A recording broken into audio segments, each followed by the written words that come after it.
नमस्कार, आप देख रहे हैं स्टेट अपडेट। मैं हूं राजेंद्र कानूंगो।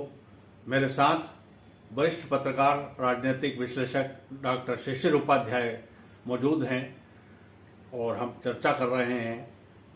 शिशिर जी, ये सरकार 3 दिसंबर को पूर्ण बहुमत भारतीय जनता पार्टी को मिल गया था। इसके बाद धीरे धीरे गति से चल रही है। मुख्यमंत्री का चुनाव हो या मंत्रियों की शपथ हो, और उसके बाद अब जो मंत्रीगण हैं उनको बंगले उपलब्ध कराना हो, उनको स्टाफ उपलब्ध कराना हो, ये सारी काम बिल्कुल धीरे धीरे चल रहे हैं। और अकेले मुख्यमंत्री का जो है वो ऐसा लग रहा है कि वन मैन शो चल रहा है। तो इस पर विषय में आप क्या कहेंगे? आप नमस्कार। बिल्कुल सही कहा आपने। मध्य प्रदेश में 3 दिसंबर को जनता ने पूर्ण बहुमत के साथ भारतीय जनता पार्टी को आदेशित किया था कि वो सरकार बनाए, और सरकार बनने के बाद 3 दिसंबर को जो परिणाम आया था उसके लंबे समय बाद, लगभग एक पखवाड़े के बाद, मोहन यादव जी का चयन होता है। उप मुख्यमंत्री के रूप में राजेंद्र शुक्ला जी और जगदीश देवड़ा जी का नाम आता है। उसके बाद फिर एक सप्ताह, लगभग एक पखवाड़े के बाद मंत्रिमंडल का विस्तार होता है, और मंत्रिमंडल का विस्तार होने के बाद लगभग एक सप्ताह तक इंतजार करने के बाद 10 दिन के बाद उनको विभागों का वितरण हो पाया था। अब विभागों का वितरण होने के बाद मंत्री बहुत सारे, एक मंत्री जब ज्वाइन करने गए, बोले हमने तो शपथ लेने के बाद हम चले गए थे, 10-12 दिन बाहर घूम के आए क्योंकि विभाग मिले नहीं थे हमको। अब विभाग मिला है तो अब ज्वाइन करने आए। उन्होंने अभी जनवरी में 7-8 जनवरी को उन्होंने ज्वाइन किया। तो अब ज्वाइन करने के बाद उनको ना तो ओएसडी मिला है, विभागीय कर्मचारियों के माध्यम से जो काम चल रहा है वो भर है, विभागों में ज्वाइन कर लिया है, लेकिन अभी उनको बंगले नहीं है। उनके पास जो कार्य करने की गति आना चाहिए वो गति नहीं आ पाई है। असहज स्थिति इसलिए बन रही है सर, बहुत आम आदमी बहुत परेशान है, क्योंकि वो कहाँ ढूंढे। एमएलए क्वार्टर में जाता है, मंत्रालय में जाता है, तो वहां पर मंत्री को असुविधा हो रही है। जो मंत्री शिवराज मंत्रिमंडल में थे और उनके पास ऑलरेडी बंगले थे, वो तो अपने बंगलों से काम कर रहे हैं, लेकिन उनके पास भी ओएसडी नहीं है।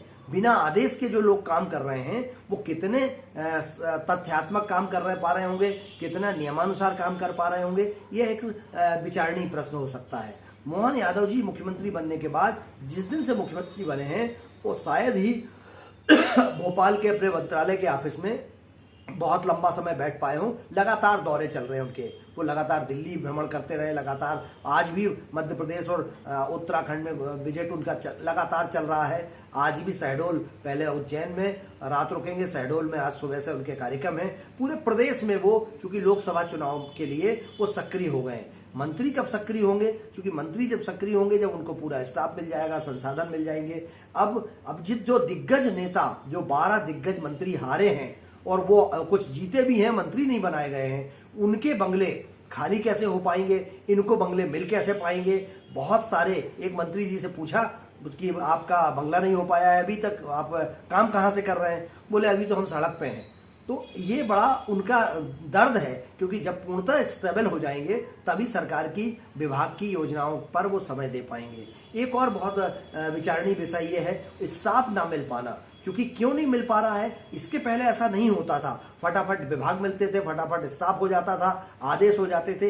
इस बार कहां से कैसे कंट्रोल हो रहा है, कौन कंट्रोल कर रहा है, यह बड़ा चिंता का विषय है। क्योंकि राघवेंद्र सिंह जी के आने के बाद सरकारी विभागों में वो मुख्यमंत्री के प्रमुख सचिव बने, सरकारी विभागों पर कार्रवाई और नियंत्रण, तबादले वगैरह शुरू हो गए। परंतु अभी तक जो गति आना चाहिए, मंत्रियों के स्टाफ आ जाए, मंत्रियों को बंगला मिल जाए। अब गोपाल भार्गव जी से बंगला खाली करा पाएंगे क्या? भूपेंद्र सिंह जी से बंगला खाली करा पाएंगे क्या? जो हार चुके हैं, जो अपने भदौरिया जी, उनसे बहुत सारे ऐसे लोग हैं जिनको मंत्री नहीं बनाया गया है और उनके पास बड़े बड़े बंगले हैं। अब वो बंगले अगर उनके पास हैं, हरदीप सिंह डंग हो या सकलेचा जी हो या दूसरे अर्चना चिटनिस हो या दूसरे अन्य लोग हों, अब बहुत सारे ऐसे जो पहली बार मंत्री बने हैं, 18 से 20 लोग ऐसे हैं जो मंत्री बनने के बाद अपने लिए ढूंढ रहे हैं। कुछ तो एमएलए क्वार्टर में भी जगह नहीं उनको हो पाई है, क्योंकि विधानसभा सचिवालय ने बहुत मेहनत की थी। एपी सिंह जो उसके प्रमुख सचिव हैं और उनके स्टाफ ने माननीय नरेंद्र तोमर जी के साथ मिलकर मंत्रियों को और जो विधायक हैं उनको तत्काल एमएलए क्वार्टर में कुछ पारिवारिक खंड दे दिए ताकि वो बैठ सके, लेकिन वो पर्याप्त नहीं है। मंत्री, कैबिनेट मंत्री जो होता है उसके साथ 3-3, 4-4, 5-5 लोगों का स्टाफ रहता है, उनके पास फाइलों का अंबार रहता है, विभाग के लोग आते रहते हैं। तो एक वन मंत्री जी ने तो कहा कि हम रेस्ट हाउस से अपना काम शुरू कर रहे हैं, लोक निर्माण मंत्री जी ने कहा कि वो बीएचईएल में एक जगह एक गेस्ट हाउस में बैठ के अपना काम कर रहे हैं, और राव उदय प्रताप सिंह परिवहन मंत्री और स्कूल शिक्षा मंत्री हैं, वो कहाँ से काम कर रहे हैं, चूंकि बहुत बड़ा विभाग है।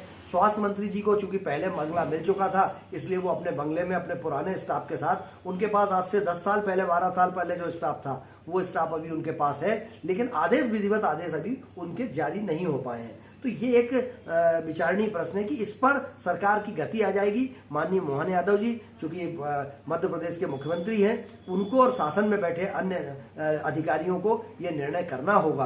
कैलाश विजयवर्गीय जी बहुत वरिष्ठ मंत्री हैं, नगरीय प्रशासन मंत्री हैं, वो अपने बेटे को जो विधायक के तौर पर आवंटित आवास था उससे अभी अपना कामकाज कर रहे हैं। हालांकि वो लगातार व्यस्त रह रहे हैं। उन्होंने रामायण पर और राम मंदिर पर जो 3 एपिसोड जारी करे हैं, इतिहास बताने के लिए कि जो भगवान श्री राम का जन्म स्थल है उसके लिए आज़ादी के पहले से कितनी लड़ाइयाँ लड़ी गई और उसमें बच्चे, महिलाएं, किसान, हर वर्ग का कितना योगदान है, इस पर देशवासियों को अवेयर कर रहे हैं। ये बहुत अच्छी पहल है। और चूंकि कैलाश विजयवर्गीय जी बहुत ही फर्टाइल हैं, बहुत मेहनती हैं, बहुत एक्टिव रहने वाले मंत्री हैं, उनको अगर बंगला मिल जाता है तो नगरीय प्रशासन विभाग में एक बार फिर सक्रियता नजर आने लगेगी।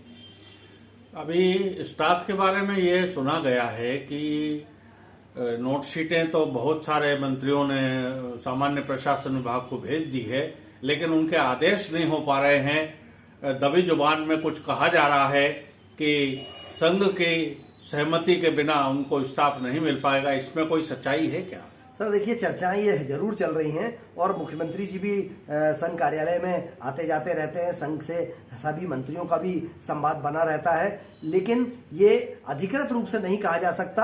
हाँ, भारतीय जनता पार्टी संघ और मुख्यमंत्री से जो डॉक्टर मोहन यादव हैं, इनका प्रयास ये जरूर है कि स्वच्छ छवि वाले, साफ सुथरी छवि वाले लोग काम करें। मध्य प्रदेश में ग्रामीण विकास मंत्री पूर्व केंद्रीय मंत्री प्रहलाद पटेल को बनाया गया है और वो अपने भाई विधायक के तौर पे उनको जो बंगला अलॉट था उस बंगले में रह के अपना काम कर रहे हैं। अभी उनको एक निजी सहायक या विशेष सहयोगी अलॉट किया गया था, जिन पर लोकायुक्त की बहुत कार्रवाई विचाराधीन थी, उन पर चालान पेश करने की अनुमति मांगी गई थी, वो गलत आदेश हो गया था। इसलिए मुझे ऐसा लगता है कि पूछ परख कर जांच करने के बाद ही स्वच्छ छवि के लोगों को जोड़ा जाए। एक मांग और आ रही थी कि लंबे समय से 18 साल से शिवराज सिंह मंत्रिमंडल में, उमा जी के मंत्रिमंडल में और बाबूलाल गौर जी के मंत्रिमंडल में मंत्रियों के पास जो एसडी थे, स्टाफ था, निजी स्टाफ था, वो अभी 20 साल तक लगातार बना रहा।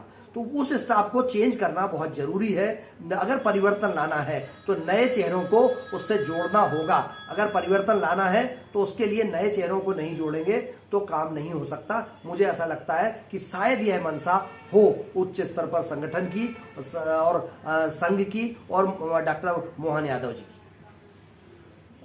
तो मंत्रियों को बंगले बहुत जरूरी हैं और उसी के साथ साथ स्टाफ भी बहुत जरूरी है, तभी सरकार गति से काम कर पाएगी, यही निष्कर्ष है। साथियों, यदि आपको ये चर्चा अच्छी लगी हो तो कृपया इस वीडियो को आप लाइक करें, शेयर करें और अधिक से अधिक इसको सब्सक्राइब करें और मुझे और डॉक्टर शिशिर उपाध्याय को दें आप अनुमति। नमस्कार।